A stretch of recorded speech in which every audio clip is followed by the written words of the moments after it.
And here's the definition. Success is the progressive realization of a worthy ideal.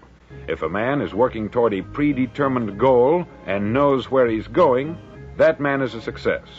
If he's not doing that, he's a failure. Success is the progressive realization of a worthy ideal. Rollo May, the distinguished psychiatrist, wrote a wonderful book called Man's Search for Himself. And in this book he says, the opposite of courage in our society is not cowardice, it is conformity. And there you have the trouble today. It's conformity. People acting like everyone else, without knowing why, without knowing where they're going. Now think of it. In America right now, there are over 14 million people 65 years of age and over. And about 13 million of these 14 million are broke. They're dependent on someone else for life's necessities. Now, we learn to read by the time we're 7. We learn to make a living by the time we're 25. Usually, by that time, we're not only making a living, we're supporting a family. And yet, by the time we're 65, we haven't learned how to become financially independent in the richest land that has ever been known. Why? We conform. And the trouble is that we're acting like the wrong percentage group, the 95% who don't succeed. Now, why do these people conform? Well, they don't know, really. These people believe that their lives are shaped by circumstances, by things that happen to them, by exterior forces. They're outer-directed people.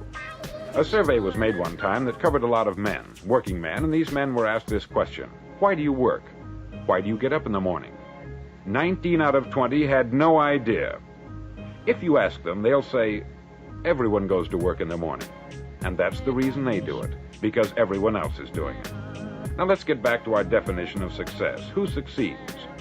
The only man who succeeds is the man who is progressively realizing a worthy ideal. He's the man who says, I'm going to become this, and then begins to work toward that goal.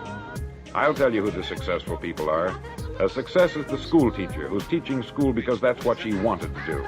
The success is the woman who's a wife and mother because she wanted to become a wife and mother and is doing a good job of it. The success is the man who runs the corner gas station because that's what he wanted to do. The success is the successful salesman who wants to become a top-notch salesman and grow and build with his organization. A success is anyone who is doing deliberately a predetermined job because that's what he decided to do deliberately. But only 1 out of 20 does that. That's why today there isn't really any competition unless we make it for ourselves. Instead of competing, all we have to do is create. Now, for 20 years, I looked for the key which would determine what would happen to a human being.